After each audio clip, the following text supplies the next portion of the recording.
రాత్రి దేవుడు సొలొమోనుకి ప్రత్యక్షమయ్యాడు.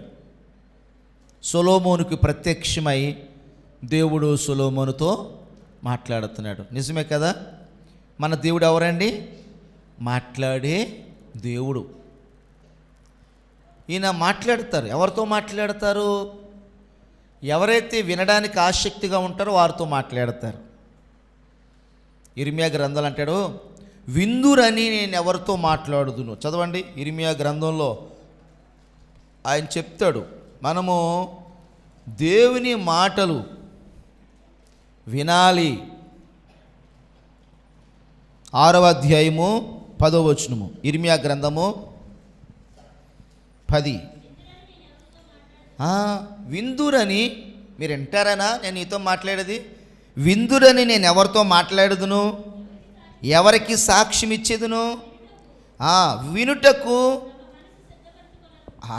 వినడానికండి శుభ్రంగా స్నానం చేయడం ఎంత ముఖ్యమో, మందిరానికి రావడం ఎంత ముఖ్యమో, మనస్సు కూడా సిద్ధపరచుకోవాలంటే నేను దేవుని మాటలు వినాలనే మనసట కదా. విందురని నేను ఎవరితో మాట్లాడతానో వినుటకు తమ మనసు సిద్ధపరచుకొనరు గనుక వినలేకపోయిరి. ఇదిగో చదవండి, వారు యెహోవా వాక్యమందు సంతోషము లేని వారై.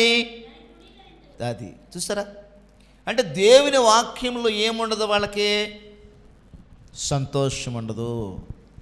కొంతమంది అండి ఏవైనా పొరుగింటి మాటలు, పక్కింటి మాటలు, చెవుల్ని చేట చెవులు అంటారు, ఏనుగు చెవులు అంటారు కదా, అలా చేసుకుని అంటారు.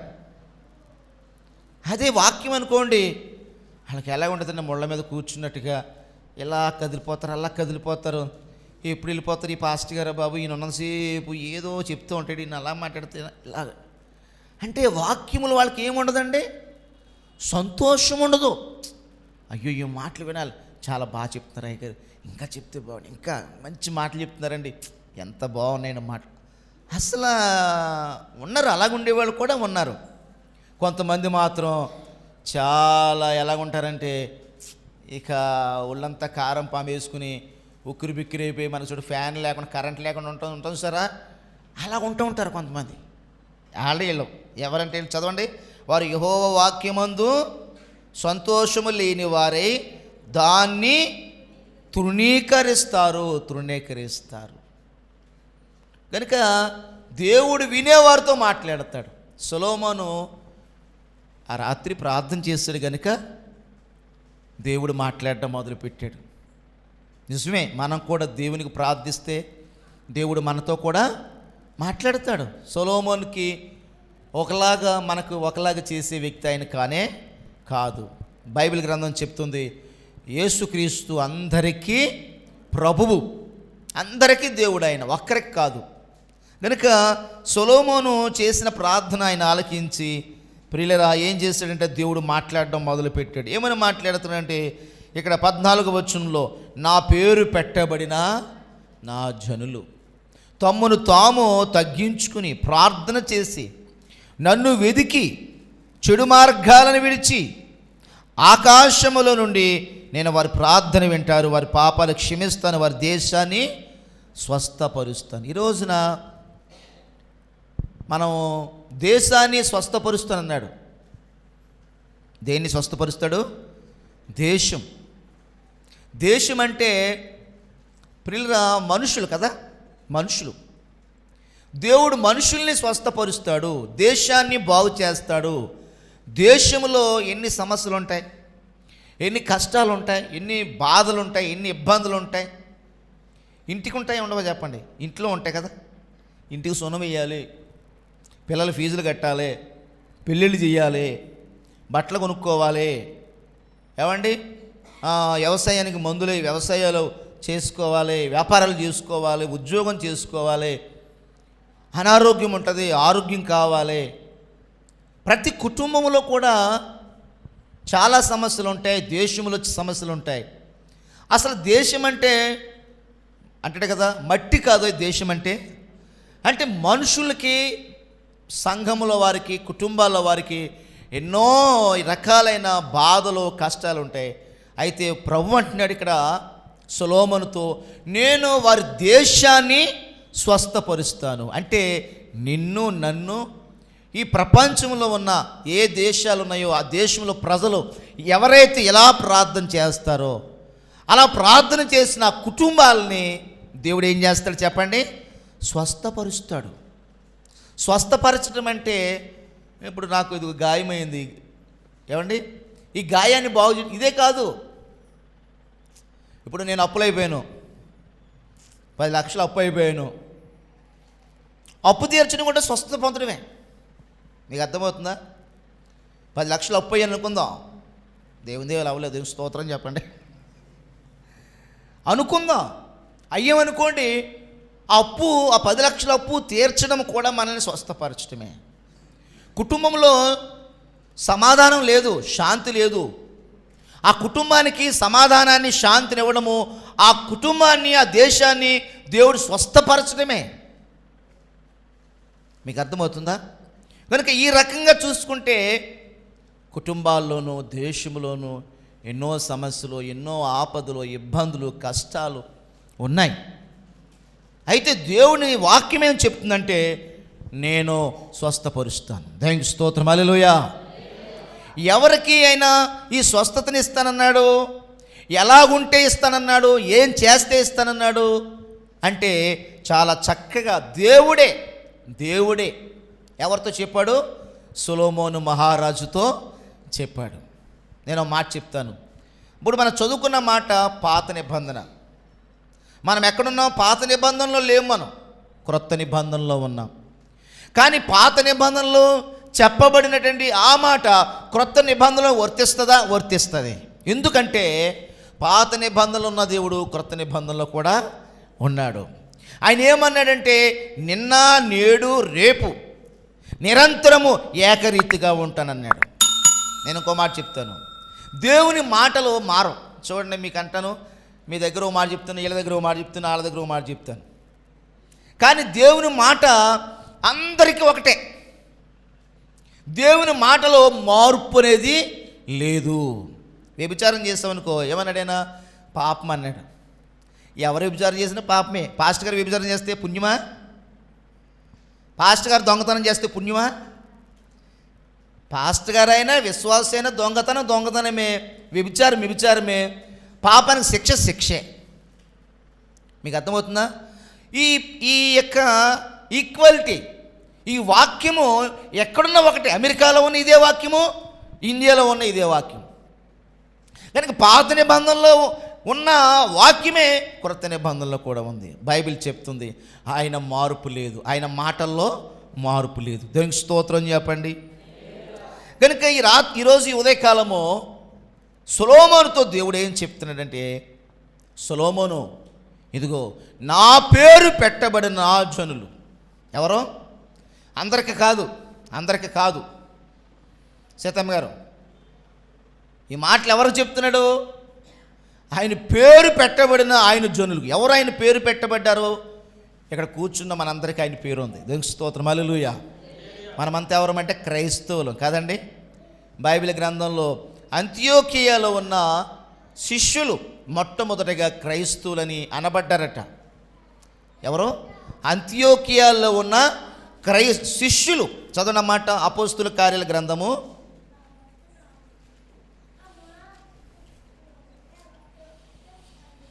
11వ అధ్యాయము 26వ వచనము.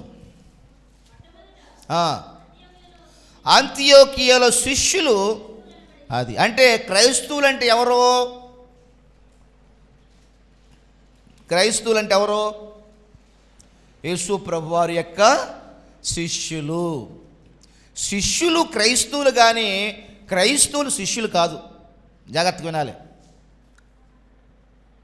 అమ్మా, విన్నారా? శిష్యులు క్రైస్తవులు అంటే ఎవరైతే యేసు ప్రభు వెనకాల నడుస్తున్నారో, యేసు ప్రభు మార్గాలు జీవిస్తున్నారో, ప్రభు చూపిన త్రోవలో నడుస్తున్నారో వారందరినీ బైబిల్ ఏమందంటే శిష్యులు అందే. ఏమందో చెప్పండి? శిష్యులు అందే. అలాగే యేసు ప్రభు యొక్క శిష్యుల్ని క్రైస్తవులు అన్నారట. అది మీకు అర్థమైందా, అర్థం కాలేదా? ఇప్పుడు ఏమంటారు చెప్పండి? బైబిల్ చర్చికి వెళ్ళే వాళ్ళందరినీ ఏమంటారు? కానీ కాదు కదా. ఇప్పుడు వాక్య ప్రకారం చూస్తే వాళ్ళు క్రైస్తవులా? కాదు. ఎవరు క్రైస్తవులు? శిష్యులు క్రైస్తవులు. ఎవరు? శిష్యులు. శిష్యులు అంటే ఎవరు? ఆయన మార్గాలు నడిచేవారు, ఆయన బోధల ప్రకారంగా నడుచుకునేవారు, ఆయన చూపినటువంటి మాదిరిని అనుసరించేవారే శిష్యులు. చాలామంది అంటారు, ఈడు ఈడు ఈడు ఈడు గురువుగారు ఉన్న కదా, గురువుగారు ఈడు వేసాలన్నీ ఈడు గురువుగారు వేసాలు అంటారు. ఇలా గురువుగారు ఏ డ్రెస్ చేస్తారో ఈడు అదే డ్రెస్ చేస్తాడంటారు. ఈడు గురువుగారు ఎలా తలదూకుంటారో ఈడు అదేలాగా తలదూతారంటారు. అంటే అర్థం ఏంటి? శిష్యుడు ఎలా ఉంటాడో గురువుగారు లాగా ఉంటాడు. శిష్యుడు ఎలాగుంటాడో గురువుగారు లాగా ఉంటాడు. కనుక మనకందరికి గురువు ఎవరు? యేసు ప్రభు వారు ఒక్కరే మన గురువు. కనుక మనం ఈ లోకంలో ఉండగా మనం ఎవరి మాదిరిని అనుసరించాలి? యేసు ప్రభు వారి యొక్క మాదిరి, ఆయన యొక్క మార్గం, ఆయన చిత్తము, ఆయన త్రోవ, ఆయన మార్గము, ఆయన ఎలాగైతే జీవించాడో మనము కూడా అలా జీవించినప్పుడు బైబిల్ ఏమంటుందంటే మనలను శిష్యులు అంటది. అప్పుడు మనం ఏమవుతామంటే క్రైస్తవులు అవుతామండి. శిష్యులు మాత్రమే క్రైస్తవులు. బైబిల్ పట్టుకున్న వాళ్ళందరూ క్రైస్తవులు కానే కాదు. దేనికి స్తోత్రం చెప్పండి. అసలు మన చట్ట ప్రకారంగా, మన భారతదేశ చట్ట ప్రకారంగా క్రైస్తవులు అంటే బీసీసీ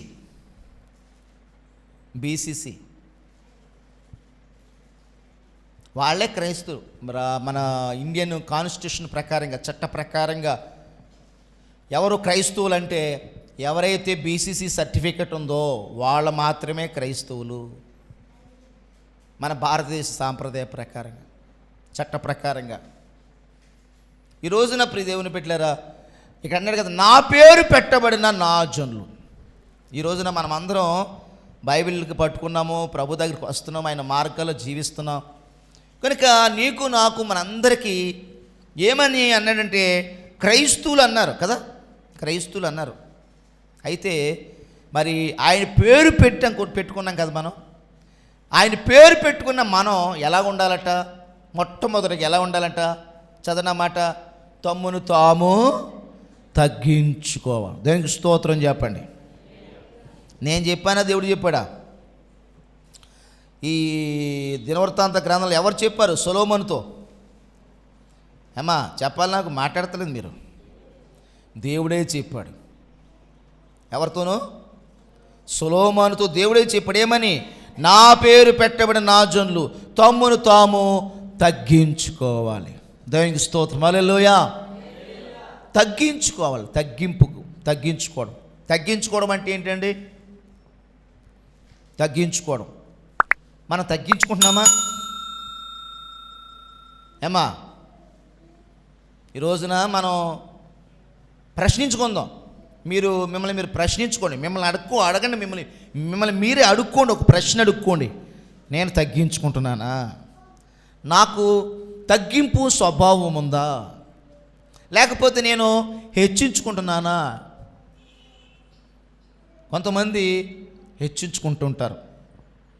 అవును కదండి. చీర కట్టుకుని, ఏదైనా ఒక ఉంగరం పెట్టుకుని, ఒక గొలుసు వేసుకుని, లేదైనా ఒక చిన్న ఇల్లు కట్టుకుని, ఏదైనా ఒక ఉద్యోగం సంపాదించుకుని, లేదా ఒక పిల్లవాడిని కని, లేకపోతే పెళ్లి చేసుకుని,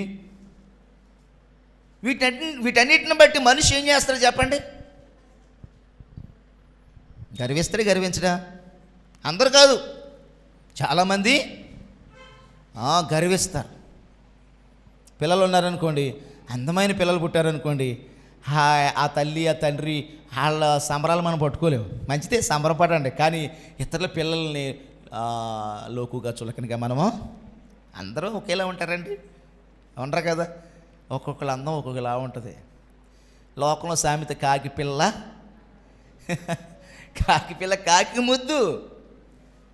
ఆ కాకి పిల్లల్ని చాలా ప్రేమగా చూసుకుంటుంది. అలాగే ఎవరి పిల్లలు వాళ్ళకే ముద్దు. కనుక మన పిల్లలను బాగున్నారని, మన పిల్లలు బాగా చదువుతారని, మన పిల్లలు అందంగా ఉన్నారని, మన పిల్లలు జ్ఞానంగా ఉన్నారని, మన పిల్లలు సంపాదిస్తున్నారని, మన పిల్లలు ఎదిగారని మనము ఏం చేయకూడదంటే గర్వించకూడదు. ఏం చేయకూడదండి? గర్వించకూడదు, అతిశయించకూడదు. తగ్గింపు కలిగి మనము జీవించాలి. దేవునికి స్తోత్రం చెప్పండి. దేన్ని బట్టి కూడా మనం ఈ లోకంలో హెచ్చించుకోకూడదండి, హెచ్చించుకోకూడదు. చాలామంది కులాన్ని బట్టి, మేమండి పెద్ద కులమండి. ఏ కులమా? ఏ కులం? మాది పెద్ద కులమండి. కులాన్ని బట్టి కొంతమంది గర్వం, కొంతమంది చదువు. ఏమంటే మా ఊళ్ళో ఎవరు చదువుకోలేదు, నేను చదువుకున్నాను. చదువు మా పిల్లోడండి బోల్డ్ చదువు అంతా చదివేసాడండి, ఇంకేమి లేదండి ఇంకా. ఆ తల్లిదండ్రుల మాటలు అంటే సంతోషం ఉంటుంది కొందరికే, కొందరు గొప్పగా చెప్తారు. బైబిల్ అంటుంది, తన్ను తాను హెచ్చించుకునేవాడు తగ్గించబడును. బైబిల్ అంటుంది పిల్లరా, దేవుని బిడ్డలుగా మనము యేసు రక్తంలో మనం కడగబడ్డాం కనుక మనము మన కుటుంబాలు స్వస్థత పొందాలి. ఏం పొందాలి చెప్పండి? స్వస్థత పొందాలి, బాగుపడాలి, కుటుంబాలు బాగుపడాలి. ఎక్కడ మన కుటుంబాలు చెడిపోనియో, ఎక్కడ పాడైపోయినాయో ఆ కుటుంబాలు అక్కడ బాగుపడాలి.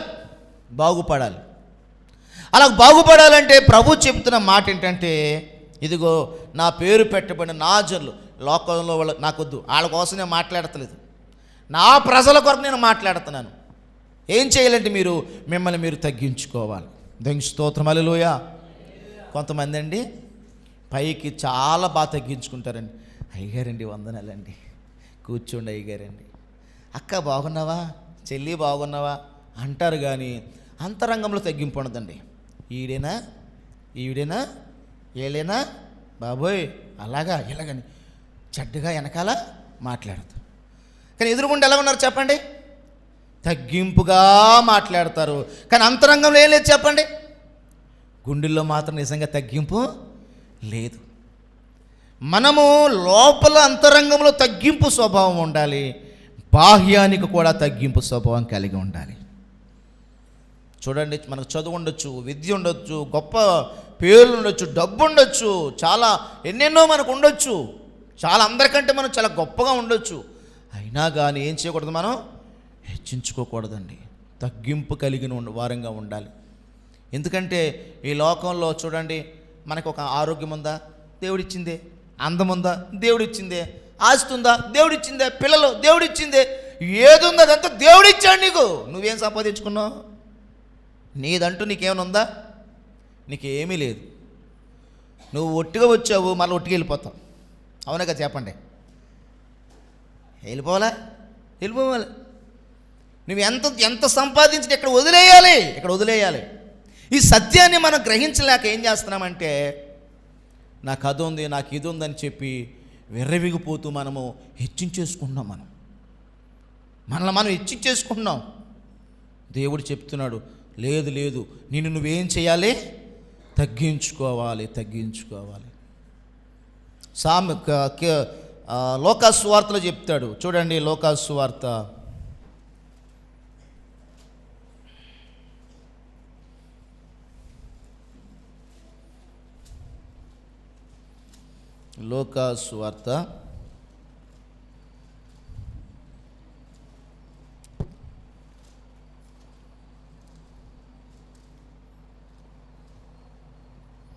14వ అధ్యాయము 11వ వచనము.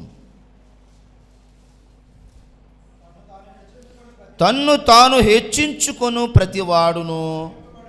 ఏమండి ఈ మాట విన్నారా? ఇక్కడ ఈ మాట మీకు ఎలాగ అర్థమైంది?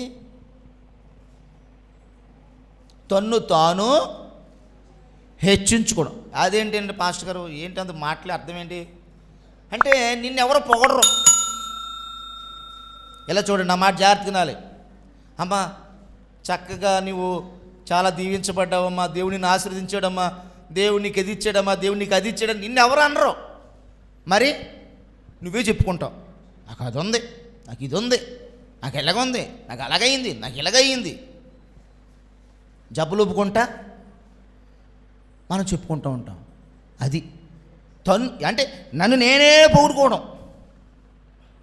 మీకు అర్థమైందా? సీతమ్మ గారు అంటున్నారా, ఇద్దరు వచ్చేస్తుంది పాప, అలిసిపోయి వారం అంతా అలిసిపోయారు పాపం. నన్ను నేనే పొగుడుకోవడం, మిమ్మల్ని మీరే పొగుడుకోవడం. లేదండి, లేదండి, మనల్ని మనం పొగుడుకోకూడదు. దానికి స్తోత్రం చెప్పండి. హల్లెలూయా. సామెతల గ్రంథంలో ఉంటుంది, నీ నోరు కాదు, ఏంటన్నాడు ఆయన, నీ నోరు కాదు, పరులే నిన్ను పొగడదగును. పరులే నిన్ను పొగడాలి. పొగిడారనుకో పొంగిపోకం. దాని స్తోత్రం చెప్పండి. పొగుడుతారు, అమ్మా నువ్వు చాలా పాడతాము పాటలు అంటారు. అమ్మా నువ్వు దేవుడు అంటే చాలా విశ్వాసంగా ఉంటామ్మా, అందరూ 5 రూపాయలు ఎత్తే నువ్వు 10 రూపాయలు ఇస్తా ప్రభుకి, చాలా విశ్వాసము నీకు అంటారు. అన్నంత మాత్రాన ఎవరెవరు అనే మూతి ఎరవక్కర్లేదు. మనం ఇచ్చినంత మాత్రాన మనం గర్వించ పనే లేదు మనకి. మనము కొన్ని విషయాల్లో నిజంగానే మంచిగా ఉంటాం. అయితే మంచిగా ఉన్నామని ఆ మంచితనాన్ని బట్టి, ఆ గొప్ప పనులను బట్టి మనం ఏం చేయకూడదు, హెచ్చిపోకూడదు, గర్వించకూడదు. నీకు అర్థమవుతుంది ఆ మాటలు? బైబిల్ గ్రంథం చెప్తుంది, తనను తాను తగ్గించుకొనివాడు ఏమవుతాడు, హెచ్చించబడతాడు. కానీ తన్ను తాను హెచ్చించుకునేవాడు తగ్గించబడతాడు. మనల్ని హెచ్చించుకుంటే దేవుడే మనల్ని తగ్గించేస్తాడు. దేవునికి స్తోత్రం చెప్దాం. హల్లెలూయా. ఈ రోజున ఈ మధ్యాహ్నం ఈ ఉదయకాలం నా ప్రియ దేవుని బిడ్డలారా, మనం ఎలాగున్నాం, మన జీవితాలను ఒకసారి మనం పరిశీలన చేసుకోవాలి. తగ్గించుకుంటున్నామా, హెచ్చించుకుంటున్నామా? మనల్ని మనం గొప్పగా మాట్లాడుకుంటున్నామా? బైబిల్ గ్రంథంలో మాట ఉంటుంది, తగ్గించువాడు ఆయనేనంట, హెచ్చించువాడు ఆయనేనంట. ఏమ్మా ఇంకో మాట ఉంది, తూర్పు నుండైనను హెచ్చు కలగదు, పడమరు నుండైనను హెచ్చు కలదు, హెచ్చించువాడు దేవుడే. దానికి స్తోత్రం చెప్పండి. కనుక ఈ రోజున ఈ ఉదయకాలము నువ్వైనా నేనైనా మనం ఎవరమైనా దేవుడు మనకిస్తున్న ఈవులు, ఆశీర్వాదాలు, దీవెనలు అవన్నీ ఎందుకు ఇస్తున్నాడు మనకి? నిజమే, నీలో దేవుడు కృప చూపి ఆయన నీకు ఏదో ఒక ఆశీర్వాదం ఇస్తున్నాడు.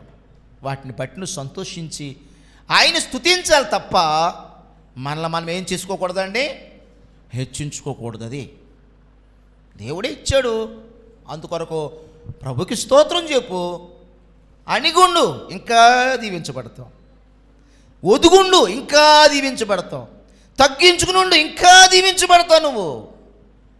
లేకపోతే నీ ఆశీర్వాదం అక్కడే ఆగిపోతుంది.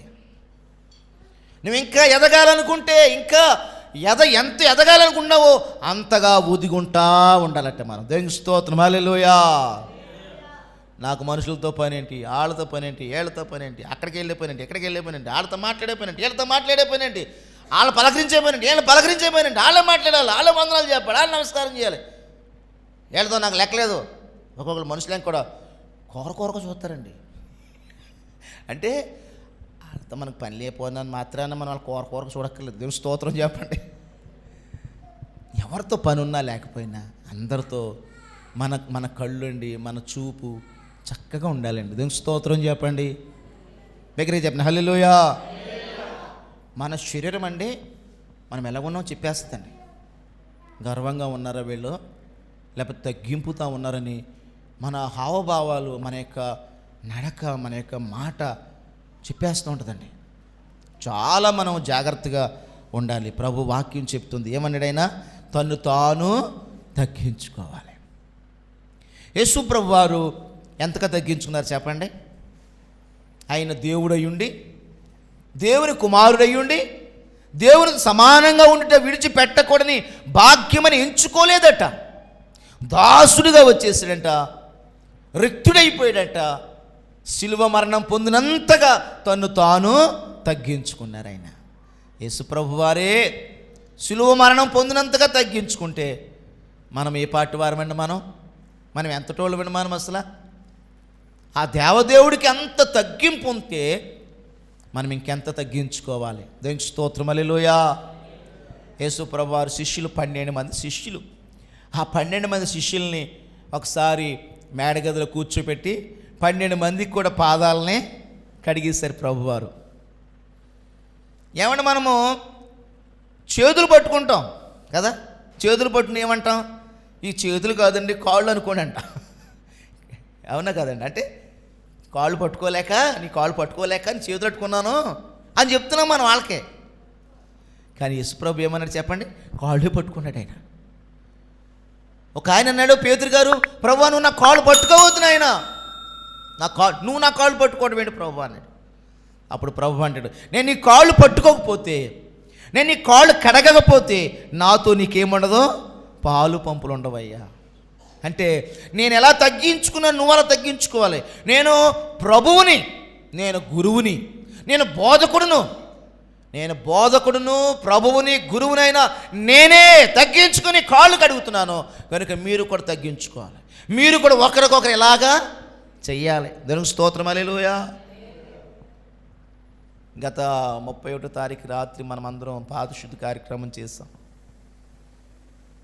అది ఎందుకు చేస్తున్నామంటే ప్రభు చెప్పారు, మీరు కూడా ఒకరి పాదాలు ఒకరు కడగండి కొన్నాను. తగ్గింపు స్వభావం. ఎవరికైనా మనం వస్తున్నప్పుడు కానీ నడుస్తున్నప్పుడు కానీ మీరు అలా కూర్చుని అలా నడిచారనుకోండి, కాలు తగిలినందుకు ఏం చేస్తారు మీరు? అయ్యో సారీ అండి, క్షమించండి చూడాలి అంటే అర్థం ఏంటి? పాదాలంటే చాలా అవి ఒక అంటరానివి, ముట్టుకోకూడదు అయ్యి. అవును కదా? మరి అటువంటి ముట్టుకోకూడదు అనుకున్న ఆ పాదాలను యేసుప్రభు ఏం చేశారండి? ఆయన చేతుల్లో పెట్టుకుని నీళ్లు పోసి కడిగి గుడ్డతో చక్కగా టవల్తోటి ఆ పాదాలు తుడిచారు ఆయన. ఎందుకు చెప్తున్నాను ఈ మాటలంటే, దేవుడే అంత తగ్గించుకుంటే మనం ఎంతగా తగ్గించుకోవాలండి. మనము ఈ రోజున ప్రియ దేవుని బిడ్డలారా, మీరైనా నేనైనా ఎన్నో విషయాలు మనము అతిశయపడుతున్నాము. బైబిల్ అంటుంది, అతిశయించువాడు ప్రభువునందే అతిశయించాలంట. చదవండి, ప్రభువులోనే మనం అతిశయించాలంట. కొరింథీయులకు రాసిన పత్రిక అపోస్తలుడైన పౌలు కొరింథీయులకు రాసిన పత్రికలో చెప్తాడు, అతిశయించువాడు ప్రభువులోనే అతిశయించాలి. 2వ పత్రికలో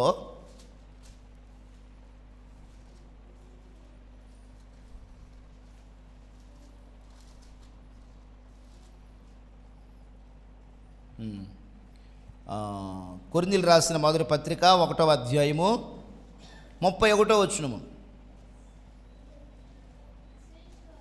అతిశయించువాడు ప్రభువునందే అతిశయింపవలెనని రాయబడినది. చాలు చూస్తారండి, అతిశయించేవాడు ఎవరిలో అతిశయించాలి?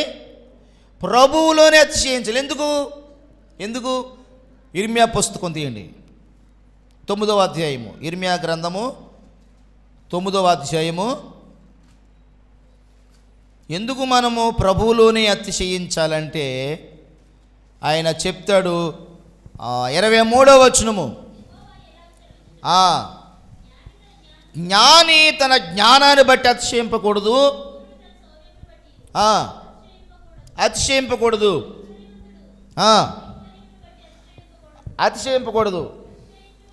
అతిశయించువాడు దేనిని బట్టి అతిశయింపవలెననగా, చూడండి, భూమి మీద కృప చూపుచు నీతి న్యాయములను జరిగించుచు యెహోవాను నేనే అని గ్రహించి నన్ను పరిశీలనగా తెలుసుకున్నట్టును బట్టియే అతిశయింపవలెను. అట్టి వాటిలో నేను ఆనందిస్తాను. దేవునికి స్తోత్రం చెప్పండి. అంటే మనము దేన్ని బట్టి అతిశయించాలంటే, ఏమంటే కేజీ బంగారం కొనుక్కున్నాను, అసలు అట్ల గురించి కానీ ఏమంటే 3 కోట్లు సంపాదించాలండి, అసలు ఆ గొడవ వద్దంట. బాగా చదువు, అసలు అది కూడా వద్దంట. చెప్తున్నాడు ఇక్కడ, జ్ఞాని తన జ్ఞానాన్ని బట్టి, శూరుడు తన శౌర్యాన్ని బట్టి, ఐశ్వర్యవంతుడు తన ఐశ్వర్యాన్ని బట్టి అతిశయించకూడదు. మరి దేన్ని బట్టి? భూమి మీద కృప చూపుచు నీతి న్యాయాలను జరిగించేవాడను నేనే అని నన్ను పరిశీలనగా తెలుసుకొనుటను బట్టి మీరు అతిశయించాలి. దాన్ని బట్టి నేను సంతోషిస్తాను, ఆనందిస్తాను. తెలుసుకుంటున్నాం మనం? తెలుసుకున్నామా? తెలుసుకుంటే మనం చాలా ధన్యులు. దేవునికి స్తోత్రం చెప్పండి. దగ్గరికి చెప్పండి హల్లెలూయా. నీతి న్యాయాలు జరిగించే దేవుడు నా దేవుడు. నా దేవుడు ఇవన్నీ జరిగిస్తూ ఉన్నాడు. ఇదంతా నా దేవుడే చేస్తున్నాడు. కృప చూపుతున్నాడు, నన్ను కనికరిస్తున్నాడు, నన్ను నా కుటుంబాన్ని ఆయన నడిపిస్తున్నాడని తెలుసుకుని మనం ఆయన మార్గాలు నడిచినప్పుడు ఆయన ఆనందిస్తాడంట, ఆయన సంతోషిస్తాడట. కానీ మనం ఏం చేస్తున్నామంటే ఏదైనా ఒక 4 రూపాయలు సంపాదించుకునేటప్పటికి ఏం చేస్తున్నాం? కొమ్ములు వచ్చేస్తున్నాయి. కొమ్ములు ఎక్కడ కొమ్ములు వస్తాయి చెప్పండి? ఎక్కడ కొమ్ములు వచ్చేస్తున్నాయి, అలా కొమ్ములు వచ్చి. పాస్టర్ గారు కూడా వాళ్ళకే ముందు 100 చెప్పాలి, వాళ్ళు చెప్పరు. ఎందుకు చెప్పండి? కొన్ని 4 రూపాయలు సంపాదించారు కదా. ఎంత అయిపోతున్నారండి జనాలు. మీరు స్తోత్రం చెప్పండి హల్లెలూయా. పాస్టర్ గారు కూడా అండి కొంతమంది అండి నేను అలాగే అన్న, కానీ చాలామంది కాదంత డబ్బులు ఉన్నాడు, అయ్యగారండి రండి మీరేనండి అంత మీరు అంటే ఏంటి? ఓహో డబ్బు ఉన్నవాడు ఇక్కడ బాగా చేస్తాడని. ప్రియులరా, డబ్బును బట్టి కానీ దేన్ని బట్టి కానీ అసలు మనం ఎప్పుడు కూడా ఏం చేయకూడదు చెప్పండి? అతిశయించకూడదు. ప్రభువే దేవునికి స్తోత్రం హల్లెలూయా. డబ్బు ఎలాగైనా సంపాదించవచ్చు ప్రియుల. లోకంలో ఏదైనా మనం ఎలాగైనా సంపాదించుకోవచ్చు, కానీ ప్రభువుని అలా సంపాదించుకోలేమండి. ప్రభువుని సంపాదించుకోవాలంటే అండ్ అబ్రహాము, ఇలా చూడండి నా వైపు, అబ్రహాము ప్రభువుని ఎప్పుడు సంపాదించుకున్నాడు? ఎలా సంపాదించుకున్నాడు చెప్పండి? అలా చూస్తారు నా ఇంకా చెప్పండి. అబ్రహాము ప్రభువుని ఎలా సంపాదించుకున్నాడు? దేవుడు అన్నాడు, అబ్రహామా నేను చూపించు దేశాన్ని వెళ్ళు, నేను నిన్ను గొప్ప జనంగా చేస్తాను, నీ నామాన్ని గొప్ప చేస్తాను, నీ పేరు గొప్ప చేస్తాను, సకల వంశాలన్నీ నీ యందే దీవించబడతాయి. అయితే నువ్వు పని చేయాలి, నీ బంధువులను విడిచిపెట్టే, నీ గ్రామాన్ని విడిచిపెట్టే, ఇక్కడ ఉండొద్దు, నేను చూపించే దేశాన్ని వెళ్ళు అన్నాడు. చిత్తం ప్రభువాని ఆ గ్రామాన్ని వదిలేసి పెట్టే బిడ్డ సర్దుకుని బంధువులను వదిలేసి అతను బయలుదేరి దేవుడు చూపించిన దేశానికి వెళ్ళాడు గనుక దేవుని సంపాదించుకున్నాడు. దేవునికి స్తోత్రం హల్లెలూయా. విడిచిపెట్టమన్న వాటిని విడిచిపెట్టాడు, చేపట్టమన్న వాటిని చేపట్టాడు. ఏం చేపట్టమన్నాడు? వెళ్ళు బయటికి రా అన్నాడు. అక్కడే ఉండి లేదు నాయనా ఎక్కడే ఉంటాను నాయనా, నీతోనే ఉంటాను ప్రభువా, నీతోనే మాట్లాడుతూనే ఉంటాను ప్రభువా, నీకు పాటలు పాడుతాను ప్రభువా, నీకు భజన చేస్తాను ప్రభు అన్నాడా? వదిలిపెట్టమన్న వాటిని వదిలిపెట్టాడు, వెళ్ళమన్నా కాడికి వెళ్ళిపోయాడు. అప్పుడు ప్రభు దొరికాడు అబ్రహాంకి. ఈ రోజున మన జీవితాల్లో ప్రభు దొరకాలంటే ఆ సమర్పణ మనకు కావాలి, అప్పుడే దొరుకుతాడు దేవుడు. అంతేగాని ఊరికి ఎక్కడ దొరుకుతాడు? అందరూ దొరకడు. అందుకని చెప్పాడు, ఎవరికి నేను చెప్తున్నాడు, ఎవరి దేశాన్ని స్వస్థపరుస్తాడు, ఎవరి కుటుంబాన్ని స్వస్థపరుస్తాడు? ఇదిగో నా పేరు పెట్టబడి నా జనులు వాళ్ళు ఏం చేయాలి? తమను తాము తగ్గించుకోవాలి. మనం గర్విష్ఠులు కాకూడదు, మనము అతిశయించే వాళ్ళంగా, లోకంలో లోకస్తుల్లాగా నాకు అది ఉంది, నాకు ఇది ఉంది, నేను ఇది సంపాదించాను, అది సంపాదించాను, అవన్నీ పెంటండి. అవునే కదా? భక్తుడు అన్నాడు అనలేదా? చదవండి ఫిలిప్పీయులకు రాసిన పత్రిక. పౌలు ఏమన్నాడు? 3వ అధ్యాయము 7వ వచనం కానించి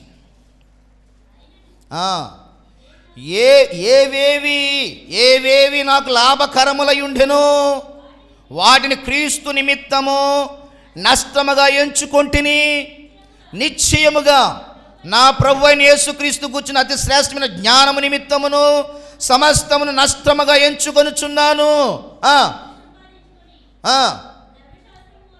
చూడండి, నేను క్రీస్తుని సంపాదించుకుని ధర్మశాస్త్ర మూలమైన నా నీతిని గాక క్రీస్తునందలి విశ్వాసం వలన నీతి అనగా విశ్వాసమును బట్టి దేవుడు అనుగ్రహించు నీతి గలవాడనై ఆయన యందు ఆగపడు నిమిత్తము ఏ విధము చేతనైనను నాకు పునరుద్ధానము కలగవలనని ఆయన మరణ విషయములోను సహానుమానం గలవాడనై ఆయనను ఆయన పునరుద్ధాన బలమును ఎరుగు నిమిత్తము ఆయన శ్రమలలో పాలువాడినటేటిదో ఎరుగు నిమిత్తమును సమస్తమును నష్టపరుచుకొని వాటిని పెంటతో సమానముగా ఎంచుకొనుచున్నాను. దేవునికి స్తోత్రం. ఏటిని నష్టంగా ఎంచుకున్నాడంటే పెంటతో సమానంగా. అమ్మా, పెంటతో సమానంగా వేటిని ఎంచుకున్నాడో, ఏవేవి లాభంగా ఉన్నాయో అవి కొన్ని ఉంటాయి కదా, లాభం వచ్చి ఉంటాయి కదా కొన్ని. ఆగా ఏవేవి లాభంగా ఉన్నాయో ఆ లాభకరములైన అన్నీ నాకు పెంటతో సమానం. పెంట కంటే కొంచెం ఎక్కువ కాదు, పెంట కంటే తక్కువ కూడా, పెంటతో సమానం అంతే. పెంట లోకము ఈజ్ ఈక్వల్ టు పెంట. దానికి స్తోత్రం చెప్పిన హల్లెలూయా. నువ్వు క్రీస్తుని సంపాదించుకోవాలంటే, యేసును సంపాదించుకోవాలంటే లోకాన్ని ఎలాగే ఎంచుకోవాలి మనం చెప్పండి? పెంటగా ఎంచుకోవాలి. ఎప్పుడైతే లోకము పెంట అనుకుంటామో ప్రభువు నీకు అపరంజిగా ఉంటాడు. ఆయన ప్రభువే నీకు బంగారంగా ఉంటాడు. ఆయన వెలకట్టిన ఆస్తిగా ప్రభువు నీకు ఉంటాడు. అంతేగాని నాకు ప్రభువుగా అవసరం లేదు, నాకు ఈ పెంటంతా కావాలంటే పెంటంతా ఇస్తాడు, కానీ ప్రభు నీకు దొరకడం. నువ్వేం కోరుకున్నావు అదే ఇచ్చుకుంటావు, అక్కడే ఉండిపోతావు అంతే. నువ్వు ప్రభువు కావాలనుకుంటే లోకాన్ని ఏం చేయాలి? మనము విడిచిపెట్టాలి. దేవునికి స్తోత్రం. హల్లెలూయా. పాస్టర్ గారండి, లోకాన్ని విడిచిపెట్టడం కదండి, ప్రభువు మరి అన్నీ ఇస్తున్నారండి. ఇచ్చింది తీసుకో, దేవుని స్తోత్రం చెప్పండి. ఇచ్చింది తీసుకో, ఇచ్చింది నువ్వు ఇచ్చింది పడేమని అంటలేదు ఆయన. కానీ ఆ పెంట వెనకాల, ఇవ్వందాని వెనకాల నువ్వేం చేయకూడదు? పరుగులు పెట్టకూడదు. అది కావాలని దాని కొరకు నువ్వు అరులు చాచకూడదు, దాని కొరకు నువ్వు వేగిరి పడిపోకూడదు. ఇచ్చింది తీసుకో, దేవుడు నీకు ఇచ్చాడు తీసుకో. బంగారం ఇచ్చాడా, పొలం ఇచ్చాడా, ఆస్తులు ఇచ్చాడు, అంతస్తు తీసుకో, తప్పేం కాదు. కానీ వాటి కొరకు ప్రభువుని విడిచిపెట్టేసి నాకు బంగారమే కావాలి, నాకు ఆస్తులే కావాలి, నాకు అంతస్తులే కావాలి, నాకు డబ్బే కావాలి, నాకు అదే కావాలంటే నీకు ప్రభు మాత్రం దొరకడం. దేవునికి స్తోత్రం. హల్లెలూయా. అబ్రహాము అన్నీ వదులుకొని ప్రభువును పట్టుకుని వెళ్ళాడు. ఏమి ఇచ్చేసాడు? అన్నీ ఇచ్చాడు లేదా? అన్నీ ఇచ్చాడు. నీకు ఇస్తాడు, నాకు ఇస్తాడు. ఆయన నమ్మదగిన వాడు. ఆయన దేవునికి స్తోత్రం. హల్లెలూయా. కనుక ఈ ఉదయకాలం ప్రియ దేవుని బిడ్డలారా, ఆయన పేరు పెట్టబడిన ఆయన జనులు ఏం చేయాలంటే తమను తాము ఏం చేయాలి చెప్పండి? తగ్గించుకోవాలి. మనము ఈ లోకంలో అతిశయించడానికి వీలు లేదండి, గర్వించడానికి వీలు లేదండి. పిల్లలు తగ్గించుకున్న తర్వాత ఏం చేయమన్నాడు? చదవండి అన్నమాట. దినవృత్తాంతాల 2వ గ్రంథము 7వ అధ్యాయము 14వ వచనము చదువు.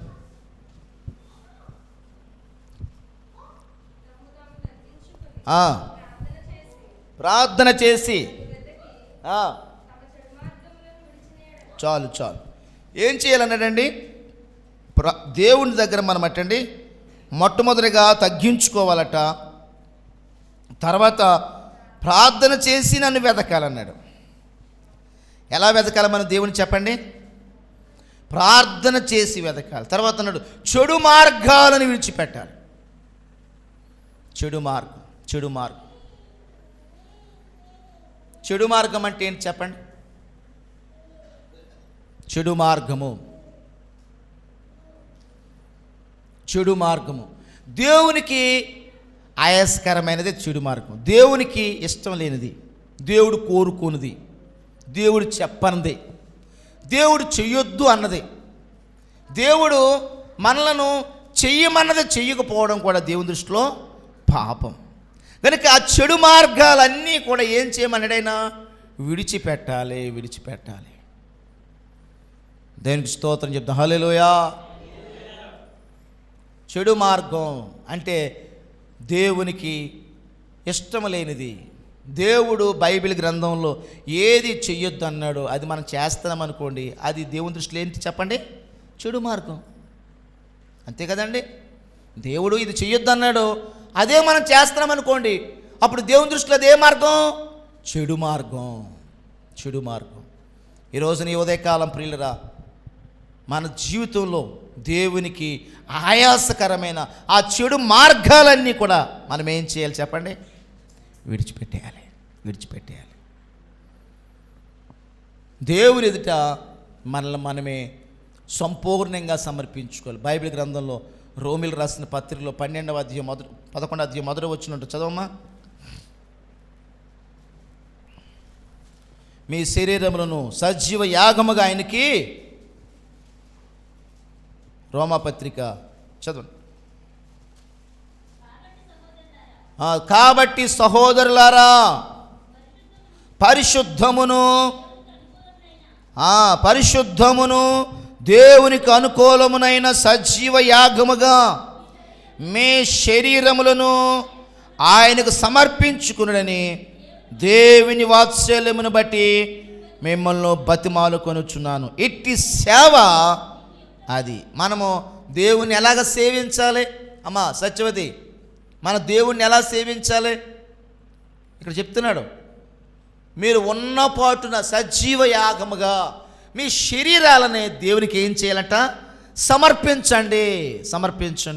బైబిల్ గ్రంథం చెప్తుంది, మీ దేహమే దేవుని ఆలయము. మనము ఆయన ఇల్లు. హెబ్రీ పత్రిక 3వ అధ్యాయం 3వ వచనంలో ఉంటుంది, మనమే ఆయన ఇల్లు. ఇల్లు అంటే అమ్మా, ఇల్లు అంటే ఏంటి అలా చూస్తారండి నాకు? ఇల్లు అంటే మనం ఉండేది కదా. మరి దేవుడు ఇల్లు అంటే దేవుడు ఉండేది, అంతే కదా. మన ఇల్లు మనం ఉంటాం, మనం ఆయన ఇల్లు అంటే, దేవుని ఇల్లు అంటే దేవుడు ఉంటాడు. బైబిల్ అంటుంది మనమే ఆయన ఇల్లు అంటే నీలో దేవుడు ఉంటాడు, నాలో దేవుడు ఉంటాడు, మనం ఆయన ఇల్లు. కనుక ఈ దేహం అనే ఇల్లుని ఎలా ఉంచాలి? మనము పవిత్రంగా ఉంచాలి, పరిశుద్ధంగా ఉంచాలి, కళంకం లేకుండా ఉంచాలి. ఎటువంటి పాపము మనలోకి రాకుండా మనం ఉంచుకోవాలి. అన్నం పెట్టుకునే గిన్నెలు ఎక్కడేస్తాం మనం? పెంటలు వేస్తామా, సింకులు వేస్తామా? అమ్మా, పెంటలు వేస్తామా? సింకులు వేసుకుని మరలా ఏం చేస్తాం? వాటిని సొబ్బెట్టి 1-4 సార్లు శుభ్రంగా కడిగి మంచి నీళ్ళతో కడుగుతాం. ఎందుకు? అందులో అన్నం తింటాం కనుక.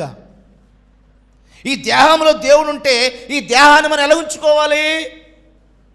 దీన్ని పరిశుద్ధంగా ఉంచుకోవాలి. హల్లెలూయా. పాస్టర్ గారండి నేను లక్ష సబ్బుతో అది కాదండి.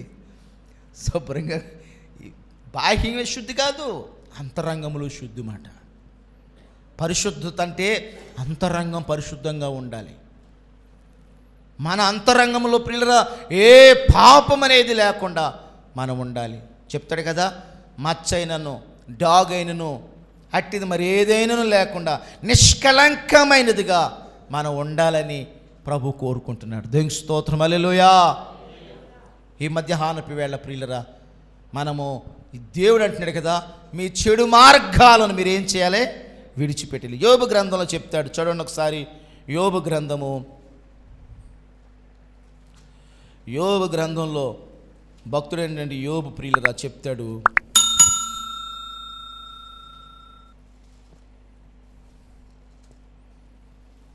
22వ అధ్యాయము 21వ వచనము. దేవునితో నువ్వు సహవాసము చేసిన ఎడలా ఏం కలుగుతుందో? మన దేవునితో సహవాసం చేస్తే సమాధానం కలుగుతుంది, అలాగ మేలు కలుగుతుంది. ఆయన నోటి ఉపదేశాన్ని అవలంబించాలి, ఆయన మాటలు మన హృదయంలో ఉంచుకుంటే అప్పుడు నువ్వు దేవుని సర్వశక్తిని వైపు నువ్వు తిరిగితే నీ గుడారములో నుండి దుర్మార్గమును దూరంగా తొలగిస్తే. దేవునికి స్తోత్రం చెప్పండి, చెప్పాలి దగ్గరికి. హల్లెలూయా. నీ గుడారం అంటే నీ ఇంట్లో నుంచి ఏది దూరంగా పెట్టాలి? చెప్పండి, ఏది దూరంగా పెట్టాలి? దుర్మార్గం, చెడ్డ మార్గం, చెడు మార్గం, చెడుతనం మన గుడారం నుంచి దూరంగా పెట్టేయాలి. ఎవరైనా కీడు చేస్తే ఆ కీడు మనం అనుభవించాలి, కానీ మన ద్వారా ఎవరికి కీడు జరగకూడదు. విన్నారన్నమాట? మీరు మేలు చేయకపోయినా పర్లేదండి, మీరు ఉపకారం చేయకపోయినా పర్లేదండి, కానీ మీ ద్వారా ఎవరికి అపకారం జరగకూడదు, మీ ద్వారా ఎవరికి కీడు రాకూడదు, మీ ద్వారా ఎవరు నష్టపోకూడదు. ఆడు ఏడుస్తూ, నాయన ఆ కుర్రోడు లేదా ఆ కుటుంబం వాళ్ళ వల్ల మేము ఇలాగైపోయి నాయన అని మొరపెట్టడంకో, ఆ మొర్ర ఎక్కడికి వెళ్ళిపోద్ది చెప్పండి? దేవుని దగ్గరికి వెళ్ళిపోతాయి. మనము ప్రియుల కొంతమంది చూస్తాం, కొంతమంది కుటుంబాలు చిన్నాభిన్నమైపోయి చాలా దరిద్రత, చాలా దౌర్భాగ్యమైన పరిస్థితికి వెళ్ళిపోతారు. చెప్తారు పెద్దవాళ్ళు, వీడు తండ్రి చాలా దుర్మార్గంగా ఉండేవాడు, వీడు పొడుస్తుతనంలో చాలా దుర్మార్గంగా ఉండేవాడు, అందుకే వీడు ఇలా ఉన్నాడని కొంతమంది కొన్ని కుటుంబాలను చూసి చెప్తూ ఉంటారు. నిజమే ఆ మాటలు. బైబిల్ గ్రంథం చెప్తుంది ప్రియులరా, మనల్ని బట్టి ఎవడు ఏడకూడదండి. మనం మేలు చేయకపోయినా పర్లేదు, మనం మేలు చేయాలి, దేవుని పెట్టలేక మనం మేలు చేయాలి. ఒకవేళ నువ్వు చేయలేకపోయావు, ఓకే పర్లేదు, కానీ నీ ద్వారా కానీ, నీ కుటుంబం ద్వారా కానీ, నీ బిడ్డల ద్వారా కానీ ఎవరికి మనము కీడు మాత్రము చేయకూడదు. మన ద్వారా నష్టపోకూడదు, ఎవరు నష్టపోకూడదు. దేవునికి స్తోత్రం, హల్లెలూయా. నీ గుడారములో నుండి దుర్మార్గాన్ని నువ్వు దూరంగా తొలగించేసేయాలి. తర్వాత ఏమన్నా చదవండి అన్నమాట. అప్పుడు కదా, నీ గుడారముల నుండి దుర్మార్గమును దూరంగా తొలగించిన ఎడల నీవు అభివృద్ధి పొందెదువు. మంటిలో నీ బంగారమును, ఏటి రాళ్లలో ఓఫీరు సువర్ణమును పారవేయుము. అప్పుడు సర్వశక్తుడు నీకు అపరంజిగాను ప్రశస్తమైన వెండిగాను ఉండును. దేవునికి స్తోత్రం చెప్పండి. మనం అలాగుంటేనట్టండి, బంగారం కానీ ఏది, నాకు ఇందా చెప్పాను కదా, నా ప్రభువా నీవు ఈ లోకం పెంట అని నువ్వు అనుకుంటేనంట, ఇక్కడ అంటాడు కదా, ప్రభువే నీకు ఎలాగుంటాడు? సర్వశక్తుడే నీకు అపరంజిగా ఉంటాడు. అపరంజి నీకు ముక్కుని చిన్న ముక్కిరి కాదు, ఆ ప్రభు నీతో ఉంటే నువ్వు దగదగ మిరిసిపోతావు. దీనికి స్తోత్రం చెప్పండి. అండ్ ముక్కిర చెవులీలు గాజులు పెట్టుకుంటారు ఆడవాళ్ళు, పెట్టుకుంటే నేనేమో కాదంటలేదు. ఎందుకు పెట్టుకుంటారు చెప్పండి అంటే? ఎలాగంటారు, నేను ఎందుకు పెట్టుకుంటారో? అందంగా ఉండాలనా? అవునా? ప్రభు అంటున్నాడు, అస్సలు మీ అందమంతా నేనే. దేవుని స్తోత్రం చెప్పండి. ప్రభు నీతో ఉంటే నువ్వు ఎంత అందంగా ఉంటావు తెలుసా? అసలు అందరూ నిన్నే గుడ్లు అప్పగించి కళ్ళు అప్పగించి చూసేలా చేస్తాడు నిన్ను. దేవునికి స్తోత్రం చెప్పండి, హల్లెలూయా. నిజమండి, ప్రభు మనతో ఉంటేనండి ఆ సౌందర్యం వేరండి, ఆ అందం వేరండి. ప్రభు అంటే ఇక్కడ అన్నాడు, ప్రభువే నీకు అపరంచిగా ఉంటాడు. కనుక ఈ మధ్యాహ్నపు వేళ ప్రియదేవుని బిడ్డలారా, మన గుడారములో నుంచి ఏం చేయాలి? మనము దుర్మార్గాన్ని పూర్తిగా తీసేసేయాలి. అప్పుడు ప్రభు మనల్ని అభివృద్ధి చేస్తాడు, మన దేశాన్ని, మన ఇంటిని ఆయన స్వస్థపరిచేవాడిగా ఉంటాడు. తర్వాత ఏం చేయమన్నాడు చూడండి, దినవృత్తాంత గ్రంథం మూలవాక్యంలోకి రండి. నువ్వు దుర్మార్గాన్ని తీసేయమన్నాడు. తర్వాత నా పేరు పెట్టబడిన నా జనులు తమను తాము తగ్గించుకుని ప్రార్థన చేసి నన్ను వెదికి తమ చెడు మార్గాలను విడిచినట్లా ఆకాశము నుండి నేను వారి ప్రార్థన వింటాను. దేవునికి స్తోత్రం, హల్లెలూయా. నేను క్లుప్తపరుస్తున్నాను వాక్యాన్ని. మొట్టమొదటిగా మనల్ని మనం తగ్గించుకోవాలి, రెండవదిగా చెడు మార్గాలు విడిచిపెట్టాలి, మూడవదిగా ప్రార్థన చేయాలండి. ఏం చేయాలి చెప్పండి? నేను చెడు మార్గం చేయను, నేను చెడు చేయను కాదండి, ఎవరికి చీమ కూడా నేను హాని కలిగించనండి, నేను చాలా మంచివాడిని. కుదరదు. నువ్వు మంచిగా ఉన్నా కానీ ప్రార్థన చేయాలి. దేవుని స్తోత్రం చెప్పండి. నువ్వు ఎంత పవిత్రంగా ఉన్నా, ఎంత పరిశుద్ధంగా ఉన్నా ప్రార్థన మాత్రం చేయాలి. నేను చాలా నీతిగా ఉంటాను, నీతిగా ఉండి ప్రార్థన చేయి. నీతిగా ఉంటే సరిపోదు, ప్రార్థన కూడా నువ్వేం చేయాలి? నేను నా రాబడంతట్లో దశమ భాగం ఇచ్చేస్తా, ఇయ్యి, తప్పులేదు, నువ్వు ఇవ్వాలి, దశమ భాగం ఇయ్యి, సరిపోదు, ప్రార్థన కూడా నువ్వు చెయ్యాలి. నువ్వు దశమ భాగం ఇస్తే సరిపోయిందా? ప్రార్థన చేయాలి, నువ్వు ప్రార్థన చేయాలి. ఎవరైతే ప్రార్థన చేస్తారో ప్రియులరా, ప్రభు అంటే ఇక్కడ అలాగా చేస్తే అప్పుడు నేను వారి ప్రార్థన వింటాను. దేవునికి స్తోత్రం, హల్లెలూయా. చేస్తున్నారండి ప్రార్థన? కొత్త సంవత్సరంలో ఉదయకాలం ప్రార్థన చేస్తున్నారా? మధ్యాహ్నం ప్రార్థన చేస్తున్నారా? 7 గంటల ప్రార్థన ఇంకా మొదలెట్లేదు మనం. ఇంకా ప్రార్థన అండి చాలా ప్రాముఖ్యమైనది. మీరందరూ కూడా మీ గృహాలలో, మీ ఇంట్లో నుంచి దేవుని దగ్గరికి ఏం వెళ్ళాలి? పొద్దుటి చెప్పండి, ప్రార్థన ధూపం వెళ్ళాలండి. మీ ఇంట్లలోంచి ప్రార్థన ధూపంలాగా వెళ్ళిపోవాలి, ధూపంలాగా వెళ్ళిపోవాలి. పొగ పక్క ఇది వరకు పొయ్యిలుండి కదా, పొయ్యిలుండి ఇది వరకు పొయ్యి మంటెడుతుంటే పక్కింట్లోకి వెళ్ళిపోతుంటుంది పొగలందిని. కానీ ఇప్పుడు మన ప్రార్థన ధూపం, మన ప్రార్థన పొగ ఎక్కడికి వెళ్ళాలి చెప్పండి? పరలోకం వెళ్ళిపోవాలి. సీతంగా చేస్తున్నారు ప్రార్థన. ఉదయకాలమే ప్రార్థన, సాయంకాలం ప్రార్థన, మధ్యాహ్నం వీలైతే ప్రార్థన. మనం ఎంత ప్రార్థిస్తామో అంతగా దీవించబడతాం. దేవునికి స్తోత్రం, హల్లెలూయా.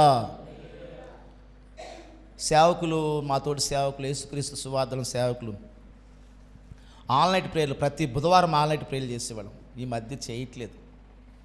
మొన్న సేవకుల కూడికి మీరు ఎవరు వచ్చారా? కొంతమంది వచ్చారు, చాలామంది మీరు వచ్చామా? నువ్వు వచ్చావమ్మా? సేవకుల కూడికి పెట్టినప్పుడు చెప్పారు వాళ్ళ సాక్ష్యాలు విన్నా కదా నువ్వు. వాళ్ళు ఆన్లైన్ ప్రేయర్లు అండి. పొద్దున్న 4 దాకా 5 దాకా ప్రార్థనే. వాళ్ళందరూ దీవించబడ్డారు. దేవుని స్తోత్రం చెప్పండి. చిన్ని చిన్ని సంఘాలు, చిన్ని చిన్ని మందిరాలు, సరైన అభివృద్ధి లేని స్థితి. కానీ ఆ సంపూర్ణ రాత్రి ప్రార్థనలో ఉండడం వల్ల దేవుడు ఆ సంఘాలని, ఆ కుటుంబాలని, ఆ సేవకుల్ని దేవుడు ఎంతగానో దీవించేశాడు. దేవునికి స్తోత్రం, హల్లెలూయా. నేను అంటాను ప్రియులరా, మనం ప్రార్థన మానక చేయాలి, మానక చేయాలి. మనము ఈరోజు చేసే ప్రార్థన రేపటికే మన భవిష్యత్తు. అది దేవునికి స్తోత్రం, హల్లెలూయా. మనం అనుకుంటాం కదా, రూపాయి వీడికి భవిష్యత్తు తెలియట్లేదండి, తెచ్చిన తినేస్తున్నాడండి వీడు అంటారు కదా. అంటే ఏంటి అర్థం? రూపాయి దాచుకుంటే రేపు ఏదైనా అక్కడికి ఉపయోగపడుద్ది, భవిష్యత్తు లేకుండా ఉంటున్నాడని అనుకుంటారు పెద్దోళ్ళు. నేను అంటాను, ఈరోజు నువ్వు ప్రార్థన చేస్తే అదే నీ రేపు భవిష్యత్తు. దేవునికి స్తోత్రం, హల్లెలూయా. నువ్వు డబ్బు దాయక్కర్లేదు, బంగారం దాయక్కర్లేదు. నీ బిడ్డల కొరకు, నీ కొరకు, నీ కుటుంబం కొరకు ప్రార్థనే ప్రార్థనే ప్రార్థనే నువ్వు ఒక పెట్టుబడిగా పెట్టు. అదే నీ బిడ్డలకి నీకు భవిష్యత్తు.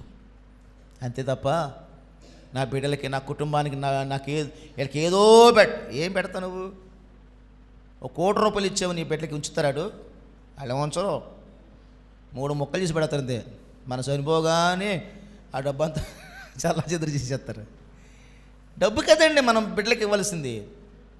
వాళ్ళకి మంచి భవిష్యత్తు ఇవ్వడం అంటే నువ్వు ప్రార్థన పెట్టుబడిగా పెట్టు. దేవునికి స్తోత్రం, హల్లెలూయా. నువ్వు మోకరించి కన్నీళ్ళు కార్చి నీ పిల్లల కోసం, నీ భర్త కొరకు, నీ కుటుంబం కొరకు, రేపటి భవిష్యత్తు కొరకు నువ్వు ఇప్పుడు ప్రార్థన చేయి. నువ్వు ఇప్పుడు ప్రార్థన చేయి. ఉదయం నేను అలాగా ధ్యానం చేసుకుంటుంటే ఒక మాట గుర్తొచ్చింది. ఎఫెసీ పత్రికలో, దినములు చెడ్డవి గనుక సమయమును పోనివ్వక ఏం చేయాలంట? అది డబ్బు దాచేవాడు కాదు. ఎవడు జ్ఞాని అంటే సమయాన్ని సద్వినియోగం చేసుకునేవాడే జ్ఞాని. సమయాన్ని అనుకూలంగా నీకు దాన్ని సద్వినియోగం చేసుకోవాలి నువ్వు. ఈ లోకంలో ఒకడికి ఎంత ఇస్తాడు, ఒకడికి ఎంత ఇస్తాడు, అవునా? కానీ సమయం మాత్రం అందరికీ సమానం, 24 గంటలు. డబ్బున్నవాడికి అదే సమయము, పేదోడికి అదే సమయం, అడుక్కునేవాడికి కూడా అదే సమయం. అందుకనే బైబిల్ అంటుంది, నువ్వు సమయాన్ని ఏం చేయాలి? సద్వినియోగం చేసుకోవాలి. ఎలాగా సద్వినియోగం? దేవునితో నువ్వు సహవాసం చేయాలి, ప్రార్థన చేయాలి, ప్రార్థన చేయాలి నువ్వు. అదే నీ బిడ్డలకి మంచి భవిష్యత్తు. దేవునికి స్తోత్రం, హల్లెలూయా. నీ బిడ్డలు చిక్కుల్లోకి వెళ్ళిపోకుండా, నీ కుటుంబం కష్టాల్లోకి వెళ్ళిపోకుండా, నీ యొక్క జీవితము ఒక ఆశీర్వాదకరంగా నువ్వు ఉండాలంటే ప్రార్థనే మనం ఏం చేయాలి చెప్పండి? పెట్టుబడిగా పెట్టాలి. పెట్టుబడిగా ఏది నీ పెట్టుబడి అంటే ప్రార్థన, కన్నీళ్ళు, మోకాళ్ళ ప్రార్థన, మోకాళ్ళ ప్రార్థన. అదే నువ్వు పెట్టుబడిగా పెట్టాలి. అది నీకు, నీ కుటుంబానికి గొప్ప ఆశీర్వాదం. ప్రభు చెప్పాడు కదా, ఏమన్నాడైనా చదవండి అన్నమాట, నేను ఆకాశం నుండి వారి ప్రార్థన వింటాను, వీనేం చేస్తాను, వాళ్ళ పాపాలు క్షమిస్తాను, తర్వాత స్వస్థపరుస్తాడు, అంటే బాగు చేస్తాడు. హల్లెలూయా. నీ ఇంటిని బాగు చేస్తాడు, నీ ఆర్థిక పరిస్థితులు బాగు చేస్తాడు, నీ పేదరికాన్ని తీస్తాడు, నీ కష్టాలు తీస్తాడు. నువ్వే సమస్యలతో ఉన్నావో ఆ పరిస్థితులన్నీ బాగు చేస్తాడు, ఆయన స్వస్థపరుస్తాడు. హల్లెలూయా. కనుక ఈ రోజున, ఈ మధ్యాహ్నపు వేళ, నా పేరు పెట్టబడిన నా జనులు, దేవుడు నిన్ను నన్ను ఆయన బిడ్డలుగా పిలుచుకుంటున్నాడు. కనుక మనల్ని మనం తగ్గించుకుందాం, ఆయన వెతుకుదాం, చెడు మార్గాలు విడిచిపెడదాం, ప్రార్థన చేపడదాం. దేవుడు మన ప్రార్థనలు విని మన దేశాన్ని, అంటే మన పాపాలు క్షమించి మన దేశాన్ని అనగా మన కుటుంబాన్ని ఆయన ఏం చేస్తాడు చెప్పండి, స్వస్థపరుస్తాడు. వంకరగా వెళ్ళే కొడుకు నిదానంగా వెళ్తాడు, వంకరగా ఉండే భర్త నిదానం అవుతాడు. త్రోవలన్నీ చల్లా చెదురుగా ఉన్న త్రోవలు చక్కని త్రోవలుగా అయిపోతాయి. నీకు తెలియకుండా నువ్వు వెనక్కి తిరిగి చూసుకుంటే ఒక ఉన్నత శిఖరం మీద నువ్వు ఉంటావు. దీనికి స్తోత్రం. హల్లెలూయా. నువ్వు ఒక రోజున నువ్వు ఆగి ఒక్కసారి వెనక్కి చూస్తే చాలా ఎత్తులో ఉంటావు, నువ్వు చాలా ఎత్తులో ఉంటావు. దేవుడు ఒక ఉన్నత స్థానంలో నిలబెడతాడు. కనుక ఈరోజు నీ మధ్యాహ్నపు వేళ ఈ మాటలు మీ హృదయాల్లో భద్రపరచుకోండి. దేవుడు అటువంటి కృప మనందరికీ అనుగ్రహించును గాక. ఆమేన్.